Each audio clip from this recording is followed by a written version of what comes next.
Hello प्यारे विद्यार्थियों, मैं ब्रिजेन आप सभी का फिजिक्स एरिया में स्वागत करता हूं। मेरे भाई, आज का जो हमारा टॉपिक होने वाला है वो टॉपिक है, पहला टॉपिक है कूलाम का नियम। It's a very important topic. दूसरा हम देखेंगे कूलाम का नियम, देखेंगे पहले वायु या निर्वात में। फिर हम क्या देखेंगे, माध्यम के लिए कूलाम बल निकालेंगे। उसके बाद हम एक और टॉपिक पढ़ेंगे, आपेक्षिक विद्युतशीलता, जिसे हम परावैद्युतांक भी कहते हैं। इससे इस छोटे से टॉपिक से हर बार बोर्ड एग्जाम में एक क्वेश्चन आया है और मैं क्वेश्चन यहाँ पर लेके भी आया हूँ आपके लिए। मैं वो आपको क्वेश्चन कराने वाला भी हूँ। 2026 में भी आया है, 27 में भी आने वाला है, 25-24 में हर बार एक क्वेश्चन यहाँ से पुट अप किया गया है मेरे भाई। उसके बाद हम क्या करेंगे, इन टॉपिकों से थोड़ी सी सवाल करेंगे, यानी क्वेश्चन न्यूमेरिकल्स करेंगे अपन लोग। तो मेरे भाई, अगर इससे पहले आपने चार्ज के लिए कोई भी वीडियो नहीं देखा है तो पहले आप पीछे जाइए, 2 लेक्चर आप प्लेलिस्ट से देख कर आए, चार्ज को अच्छे से समझ पाए। फिर यहाँ पर हम लोग क्या करेंगे मेरे भाई, कूलाम के नियम से पढ़ने वाले हैं। और बेसिकली आपके जो एग्जाम में है, बोर्ड एग्जाम में, यहीं से क्वेश्चन बनना प्रारंभ होते हैं मेरे भाई, बनना प्रारंभ होते हैं। तो मेरे भाई, आज हम टाइम वेस्ट नहीं करते हैं, बिल्कुल भी टाइम नहीं वेस्ट करेंगे, सीधे चलेंगे अपने टॉपिक पर। ये रहा पहला टॉपिक आपकी स्क्रीन पर। तो पहला मेरे भाई, कूलाम का नियम यानी कूलाम्स लॉ। कूलाम्स एक फ्रांस के क्या है, वैज्ञानिक है। कूलाम क्या है, एक फ्रांस के क्या है, साइंटिस्ट हैं। और यह जो नियम दिया गया है 1785 ईस्वी में, ये नियम को कब दिया गया है, 1785। 1785 में इस नियम को क्या किया गया है, दिया गया है। ठीक है मेरे भाई, ठीक। इस नियम में बताया क्या गया है, और सुनिए एक बात, ये नियम लागू कहाँ होता है। आप ध्यान से सुनना, ये चैप्टर जो चल रहा है वो, इसमें आवेश कैसा रहता है, स्थिर रहता है। और आवेश स्थिर रहता है। और यहाँ पर कूलाम ने केवल क्या बोला है, बिंदु आवेश के लिए। ये जो कूलाम का नियम है केवल बिंदु आवेश के लिए सत्य माना जाता है, मतलब बहुत ही छोटे से आवेश के लिए यह नियम आपका बनाया गया है, कूलाम्स लॉ मेरे भाई। ठीक है, नियम क्या है, नियम ये कहता है, दो स्थिर बिंदु आवेशों के बीच लगने वाला वैद्युत बल। वैद्युत बल में दो प्रकार से बल होता है मेरे भाई, एक आकर्षण बल होता है, एक प्रतिकर्षण बल होता है। वो चार्ज पे डिपेंड करेगा, अगर एक चार्ज पॉजिटिव है, एक नेगेटिव है, तो आकर्षण बल होगा। दोनों पॉजिटिव हैं या दोनों नेगेटिव हैं तो प्रतिकर्षण बल क्या होता है, कार्य करता है। ठीक है, तो दो स्थिर बिंदु आवेशों के बीच लगने वाला आकर्षण बल, या कह सकते हैं प्रतिकर्षण बल, या फिर वैद्युत बल, उन आवेशों के गुणनफल के क्या होता है, समानुपाती, तथा उनके बीच की दूरी के वर्ग के व्युत्क्रमानुपाती होता है। जरा ध्यान से समझिए कि एक एक बात मैं आपको बताते चल रहा हूं। यहां पर क्या है, हमारे पास टू चार्ज, एक वाली चार्ज का में ये हमारा Q1 चार्ज है, और यहाँ पर मेरे भाई पास क्या है, दूसरा चार्ज जिसको हम लोग Q2 बोल रहे हैं। ठीक है, टू चार्ज मेरे पास क्या है, Q1 एंड Q2 है। दोनों क्या है, एक दूसरे से स्मॉल r डिस्टेंस पर, दोनों एक दूसरे से क्या है, स्मॉल r डिस्टेंस पर क्या हुए, रखे हुए। दोनों चार्ज क्या है, बहुत छोटे चार्ज हैं, दोनों स्मॉल डिस्टेंस पे क्या है, रखे हुए हैं। ठीक है, अब इसमें कहा जा रहा है, देखो दोनों चार्ज क्या है, सेम नेचर के हैं, यानी सेम प्रकृति के लिए गए हैं। तो यहाँ पे प्रतिकर्षण बल, आकर्षण बल दोनों हो सकता है, बस क्या है, चार्ज के नेचर पे डिपेंड करेगा। तो यहाँ पे तो बल जो है प्रतिकर्षण बल लगेगा, क्योंकि चार्ज का जो प्रोसेस मैंने लिया है, नेचर लिया है, सेम लिया है। तो देखियो यहाँ पे कह रहा है, इस पे जो लगने वाला बल है, अब वो चाहे आकर्षण बल हो चाहे प्रतिकर्षण बल है, जिसको हम एक शब्द में क्या बोल सकते हैं, वैद्युत बल। तो ये जो बल है ना, एफ, ये कह रहा है, ये जो बल है ना एफ, वो डायरेक्टली प्रोपोर्शनल होता है इन दोनों आवेश के Q1 इंटू Q2 के। फिर कहा गया है उनके बीच की दूरी, उनके बीच की दूरी का मतलब उन दोनों आवेशों के बीच की दूरी के वर्ग के व्युत्क्रमानुपाती होता है। तो यही फोर्स इनवर्सली प्रोपोर्शनल हो जाता है 1/r²। दोनों नियम को हम क्या कर देंगे, मिला देंगे। दोनों नियमों को मिलाने मिलाने पर जब मिलाएंगे तो आपके यहाँ पे F डायरेक्टली प्रोपोर्शनल हो जाएगा Q1 Q2 by are square, ये हो जाएगा। अब आपको पता है कि सर जब प्रोपोर्शनल हटाएंगे तो एक नियतांक आएगा, तो यहाँ से जब प्रोपोर्शनल हटाया जाता है तो बराबर का चिन्ह और एक नियतांक आता है के, स्मॉल के, Q1 Q2 बाई क्या होता है R square, R square Q1 Q2 by क्या होता है मेरे भाई आर स्क्वायर होता है। ये हमारा क्या है कुलाम्स लॉ का एक फार्मूला है। लेकिन इस जो के है यहाँ पे मैं लिख दे रहा हूँ एक्चुअली में, वेयर हम बोलेंगे वेयर, वेयर यानी जहां के क्या है, दिस इज के क्या है कूलॉम कांस्टेंट है, क्या है मेरे भाई कूलॉम कांस्टेंट है। अभी मुझे फिगर के बारे में और भी बात करना है, ठीक है मेरे भाई। तो के क्या है कूलॉम कांस्टेंट है, इसकी जो वैल्यू बताई गई है, इसकी जो वैल्यू बताई गई है 9, अच्छा ये कूलॉम कांस्टेंट बराबर ये भी होता है 1/4 पाई एप्साइलन, इसको बोलते हैं नॉट, और इसके बराबर जो साइंटिस्ट ने वैल्यू निकाली है 9 × 10⁻⁹, और ये होता है कूलाम स्क्वायर पर न्यूटन मीटर स्क्वायर। ये एक्सपेरिमेंटल वैल्यू है, ये क्या है मेरे भाई एक्सपेरिमेंटल वैल्यू है। ये साइंटिस्ट लोगों ने क्या है एक्सपेरिमेंट करके ये वैल्यू को क्या किया है फाइंड किया है, ये वैल्यू को क्या किया है फाइंड किया है साइंटिस्ट लोगों ने, ठीक है मेरे भाई। क्या इतनी बातें आपको क्लियर हो रही है? ठीक है, ये मैंने एडजस्ट कर दिया। अब मैं एफ को ऐसे भी लिख सकता हूँ, एफ इक्वल टू हम लिख सकते हैं एफ इक्वल टू के स्थान पे हम लिख सकते हैं 1/4 पाई एप्साइलन नॉट। इसके बारे में बहुत डिटेल में बात करने वाले, चिंता नहीं करना है आपको। Q1 Q2 बाई क्या होता है आर स्क्वायर, आर स्क्वायर। और ये हमारा हो गया आज का एजेंडा। यही अपना क्या है आप समझो मेरे भाई, यही अपना क्या है कूलाम्स लॉ है। अगर मैं इसके एसआई मात्रक की बात करूं तो कूलाम जो है फोर्स का एसआई मात्रक क्या होता है न्यूटन। अब ये जो फोर्स लग रहा है ध्यान से समझिएगा, अब ध्यान से समझिएगा। आइए अब फिगर के पास, फिगर के पास आइए सब लोग देखिए। तो ये जो फोर्स देखो, ये Q1 जो फोर्स लगेगा वो इस पर लगाएगा, वो इस डायरेक्शन में, इस डायरेक्शन में फोर्स लगाएगा, और जो Q2 फोर्स लगेगा वो इस डायरेक्शन में लगाएगा। तो जो दोनों फोर्स है ना, जो दोनों फोर्स है ना, जो दोनों फोर्स है एक दूसरे पर समान एवं विपरीत दिशा में फोर्स लगाते हैं। दोनों फोर्स का, दोनों बलों का जो परिमाण है वो समान है, परंतु दिशा कैसी है विपरीत है, ठीक है भैया। और ये दोनों चार्ज कहाँ है वायु या निर्वात में है, ये भी एक माध्यम है, ठीक है, वायु या निर्वात में। दोनों चार्ज कहाँ रखे हैं वायु या निर्वात में। पूरा नियम ध्यान से सुनना, फिर से सुनो क्या कह रहा है। इस नियम के अकॉर्डिंग क्या किया जाता है कि दो स्थिर बिंदु आवेशों के बीच, क्या बोला जाता है कि दो स्थिर बिंदु आवेशों के बीच लगने वाला वैद्युत बल उन आवेशों के गुणनफल के क्या होता है समानुपाती, देखो दिख रहा है, तथा उनके बीच की दूरी के वर्ग के क्या होता है व्युत्क्रमानुपाती होता है, ठीक है। और इनको मिलाने पर हमने फार्मूला निकाला 1/4 pi epsilon not Q1 Q2/r² Newton, ठीक है सर।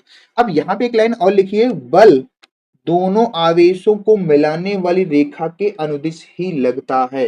ये जो बल लगेगा ना, कभी भी दो बिंदु आवेश है, कूलाम का नियम अप्लाई हो रहा है, तो वहां पर मेरे भाई आपको हमेशा याद रखना है ये जो बल है ना दोनों लाइनों को मिलाने वाली रेखा के अनुदिश ही लगेगा, यानी इसी लाइन पर क्या करेगा दोनों फोर्स क्या होंगे मेरे भाई अप्लाई होंगे। ये बातें आपको याद रखना है। क्या कूलाम का नियम सबको समझ में आया मेरे भाई? अगर समझ में आ रहा है तो सब लोग कमेंट करिए yes sir yes sir yes sir. अब हम बात करेंगे सर इसमें एप्सिलॉन नॉट की, हम क्या करेंगे एप्सिलॉन नॉट की बात करते हैं। हम नेक्स्ट पेज पर चलते हैं और एप्सिलॉन नॉट के बारे में आपको बताते हैं जी। चलिए सर, अभी यहाँ पे जहां पर हम कर सकते हैं थोड़ी सी बातें हम कर लेते हैं। ये क्या है, ये जो आया है एक ही शब्द है जो नया आया हुआ है, ये है वायु या, इसको हम लोग बोलते हैं वायु या निर्वात में, वायु निर्वात में विद्युतशीलता है। क्या है विद्युतशीलता, वायु निर्वात में विद्युतशीलता, विद्युतशीलता है मतलब एप्सिलॉन नॉट को क्या कर सकते हैं, वायु और निर्वात की क्या कर सकते हैं, विद्युतशीलता कहते हैं। ठीक है सर, वायु और निर्वात की क्या है, विद्युतशीलता है। इसकी जो वैल्यू है फिक्स वैल्यू है, हालांकि हम आपको अभी निकाल के दिखा देंगे। एप्सिलॉन नॉट की वैल्यू, जिसकी वैल्यू है साइंटिस्ट लोग निकाल के दिए हैं, इसकी जो वैल्यू है 8.85 इंटू 10⁻⁻12 न्यूटन मीटर स्क्वायर पर कूलाम स्क्वायर, ये साइंटिस्ट लोगों ने निकाल के दिया है। ठीक है, और ये जो वैल्यू है वायु या निर्वात में वायु या निर्वात में सबसे कम है, सबसे कम, मतलब ये जो हमारा एप्सिलॉन नॉट है, ये वायु निर्वात में आया हुआ है। वायु निर्वात के लिए सबसे कम वैल्यू है ये 8.85 इंटू 10⁻⁻12 न्यूटन मीटर स्क्वायर पर कूलम स्क्वायर, ये वायु निर्वात में। अगर किसी माध्यम में पूछा जाए, अगर इसी को मेरे भाई किसी माध्यम में पूछा जाए, सर बताइए, आपने तो ये बता दिया सबसे मिनिमम वैल्यू है, सबसे कम वैल्यू है, सबसे कम वैल्यू, तो सबसे ज्यादा क्या होती है? ठीक है, तो वो माध्यम में जब चलेंगे तो माध्यम की जो विद्युतशीलता आएगी उस पर हम बात करेंगे, ये सबसे कम है। ठीक है सर, अब थोड़ी सी हम बात कर लेते हैं किसकी। देखो यहाँ पर दो चीजें आपको मेरे भाई मिली है, एक तो स्मॉल के जो कूलॉम कांस्टेंट है, और एक एप्सिलॉन नॉट। इस पर हम थोड़ी सी चर्चा करेंगे, थोड़ी सी मेरे भाई क्या करेंगे, चर्चा करने वाले हैं। ठीक है, अगर हम माध्यम के लिए फोर्स कहें तो वो भी बता सकते हैं, हम अलग से निकाल भी सकते हैं, कोई दिक्कत वाली बात नहीं है। चलिए हम बात करेंगे स्मॉल के पे। देखिए हम मेरे भाई बात कर लेते हैं स्मॉल के और एप्सिलॉन नॉट, दो चीजें आपको नई मिली हैं, उन दोनों चीजों का मात्रक और बिमी सूत्र आपको निकाल के हम दे देते हैं। देखो मेरे भाई, हम कह सकते हैं यहाँ पे वी नो दैट, अपन लोग जानते हैं। सर क्या जानते हैं? कि F इक्वल, अभी अभी आपने सर बताया कि के Q one Q two by क्या होता है, आर स्क्वायर होता है। ठीक है सर, यहां से तुम्हें के की यूनिट चाहिए, तो भैया के की यूनिट अगर आपको चाहिए तो आप यही तो कहोगे, एफ आर स्क्वायर बाई क्या हो जाएगा, क्यू वन क्यू टू। बोलो, यहां से हम इसकी यूनिट निकाल सकते हैं कि नहीं बताओ? यहां से हम इसकी यूनिट निकाल सकते हैं कि नहीं बताओ? आराम से निकाल सकते हो सर, कोई दिक्कत वाली बात नहीं है। ठीक है, यहां से स्मॉल के है, ध्यान देना, कैपिटल के नहीं, स्मॉल के। अब यहाँ पे फोर्स की यूनिट क्या होती है, न्यूटन, और दूरी है तो दूरी का मीटर स्क्वायर हो जाएगा, और नीचे के आवेश की मात्रा का कूलाम, तो कूलाम दो है इसलिए कूलाम स्क्वायर हो जाएगा। तो देखिए अभी जाके इधर देखिए, मैंने आपको, एक मिनट एक मिनट, मैंने थोड़ा सा यूनिट गड़बड़ लिख दिया क्या? ठीक है, और न्यूटन मीटर स्क्वायर पर कूलाम स्क्वायर। ठीक है सर, ठीक है, सही है सही है। तो यहाँ पे आई थिंक मैं से देख लेता हूँ एक बार के लिए, यहाँ पे जो यूनिट निकल के आई है, देखो यहाँ से जो यूनिट निकल के आई है वो के की, तो ये हो जाएगा भैया के इक्वल, कहेंगे तो हमारा यहाँ पे जो यूनिट है, मैं थोड़ा सा उल्टी हो गई है, तो आप इस यूनिट को आप क्या लिख सकते हो मेरे भाई, यूनिट है हमारी क्या है, न्यूटन मीटर स्क्वायर पर कूलाम स्क्वायर होता है इसकी यूनिट। ठीक है, यहां से देखो हमने अभी निकाल दिया यहां से। ठीक है, सॉरी आगे और चलो, ये निकाल दी, ये इसकी यूनिट हो गई। सबको इतनी बातें क्लियर हैं? अगर इसकी यूनिट ये है तो इसकी जो यूनिट यहाँ पर आपने लिखा है इसको भी आपको पलटना पड़ेगा, और ये यूनिट हो जाएगी कूलाम पर न्यूटन मीटर स्क्वायर। देखो ये तो मैंने डायरेक्टली लिख दिया है, मैं दोनों का यूनिट निकाल के दिखा रहा हूँ। आइए, यहां से तो मैंने यूनिट निकाल दिया, तो इसकी यूनिट तो ये हो गई, इसकी यूनिट तो ये हो गई, क्या क्या हो गई, न्यूटन मीटर स्क्वायर पर कूलम। क्या मैं इसका डायमेंशनल फार्मूला निकाल सकता हूं? यस सर, तो इसका हम डिम फार्मूला, डिम फार्मूला हम यहाँ पर आपको निकाल के दे दे रहे हैं, कोई दिक्कत वाली बात नहीं है। डिम का मतलब डायमेंशनल फार्मूला। अब यहाँ पे यूनिट क्या है, न्यूटन, न्यूटन का डायमेंशन क्या होता है, न्यूटन यानी फोर्स, ml-2। ठीक है, और दूरी की यूनिट क्या होती है, एल स्क्वायर हो जाएगा। नीचे क्या है, चार्ज, चार्ज यानी कुलाम है, कुलाम की बीमा क्या हमने बताया पिछली क्लास में, 80। तो यहाँ स्क्वायर है तो ए स्क्वायर टी स्क्वायर हो जाएगा। सबको मेरे भाई क्या कर दो, आप ऊपर कर दो। जो के की जो डायमेंशन आपके चरणों में होगी, एम बेचारा अकेला है, ऐसे रहने दो। एल स्क्वायर और एल कितना हो जाएगा, देख पा रहे हैं आप? एल स्क्वायर और एल कितना हो जाएगा, एल क्यूब हो जाएगा। टी के पावर -2 है, टी के पावर -2 नीचे से ऊपर जाएगा तो कितना हो जाएगा, 4 हो जाएगा, और ए स्क्वायर माइनस ऊपर जाएगा तो ये हो जाएगा। ये मेरे भाई क्या है, के की क्या, स्मॉल के की क्या है, ये डायमेंशनल फार्मूला है। अब ये तो हमने किसका निकाला मेरे भाई, स्मॉल के का। मुझे किसका फाइंड करना है, डायमेंशनल फार्मूला मैंने स्मॉल के का, कूलम्ब कांस्टेंट का निकाल दिया और उसकी यूनिट निकाल दी। अब किसका निकालना है, एप्सिलॉन नॉट का। ध्यान से देखें मेरे भाई, एप्सिलॉन नॉट के लिए आपको ज्यादा मेहनत नहीं करना है, चूंकि अभी अभी मैंने बताया कि के इक्वल क्या होता है, 1/4 पाई एप्सिलॉन नॉट। सबको पता है सर, यही होता है कि नहीं, बताइए सर। यहाँ पर 4 पाई तो कांस्टेंट है, तो क्या मैं इसको ऐसे लिख सकता हूँ सर, कांस्टेंट के नाम पे ये, यस सर आप लिख सकते हो, बहुत सही। अब इसका मतलब क्या है, रेसिप्रोकल है, इनवर्सली प्रोपोर्शनल। जो के है वो एप्सिलॉन नॉट के क्या, इनवर्सली प्रोपोर्शनल है। इनवर्सली प्रोपोर्शनल का मतलब उल्टा है। अगर जो के की यूनिट है वो उसकी उल्टी यूनिट कर दें तो एप्सिलॉन नॉट कहा जाएगा। जो के का मात्रक है उसका उल्टा कर दे तो क्या हो जाएगा, एप्सिलॉन नॉट का मात्रक आ जाएगा। तो यहां से मेरे भाई इससे हम निकाल सकते हैं कि एप्सिलॉन नॉट का यूनिट अगर हमसे पूछा जाए तो हम डायरेक्टली बता सकते हैं, के का उल्टा कर दो, इस यूनिट का उल्टा कर दीजिए आप, इस यूनिट का आप उल्टा कर दीजिए। उल्टा में क्या होगा, कूलम्ब स्क्वायर ऊपर चला जाएगा, न्यूटन मीटर स्क्वायर हो जाएगा, दैट्स इट, खत्म। सर बहुत आसान है। डायमेंशनल फार्मूला अगर आपको निकालना है का, डिम फार्मूला, डीएम डीएम बोल रहा ना, डिम फार्मूला, सॉरी डीएम नहीं बोलना है, डीएफ बोलना है, डिम फार्मूला। इसका भाई तो ये जो डायमेंशन आपने के का निकाला, इसी के यूनिट क्या है, जैसे जो माइनस में है प्लस में कर दो, प्लस वाले को माइनस में कर दो, चेंज हो जाएगा। तो डायरेक्टली आप लिख सकते हैं m पे पावर -1, l पे पावर -3, t पे पावर -4 है, +4 हो जाएगा, और a स्क्वायर माइनस में है प्लस में हो जाएगा, दैट्स इट।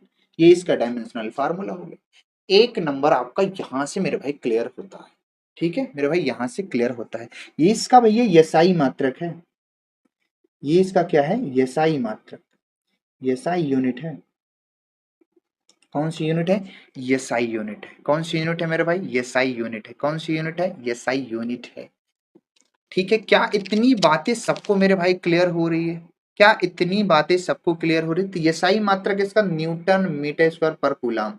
इसका जो सीजीएस मात्रक होता है, इस के का अगर देखा जाए सीजीएस यूनिट, इस के का सीजीएस यूनिट पूछा जाए तो ये मेरे भाई होता है आपका डाइन सेंटीमीटर स्क्वायर। देखो के इक्वल क्या होता है, के इक्वल आपने लिखा है 9 × 10⁹ ये आपने पीछे लिखा है। देखो यहाँ पर के की वैल्यू जो है साइंटिस्ट लोगों ने निकाल के दे रखी है, ठीक है, के की वैल्यू साइंटिस्ट लोगों ने निकाल के दी है, लेकिन ये एसआई यूनिट है। अगर हम इसको सीजीएस यूनिट में वैल्यू निकालें तो के की वैल्यू 1 होती है। तो वही चीज मैं वहां लिख दे रहा हूँ, कोई दिक्कत वाली बात नहीं है। यहाँ पर ये जो यूनिट है ईसाई में एक हो जाता है डाइन सेंटीमीटर स्क्वायर पर straight coulomb, state coulomb, state coulomb, state coulomb, ये स्क्वायर कर देंगे ये।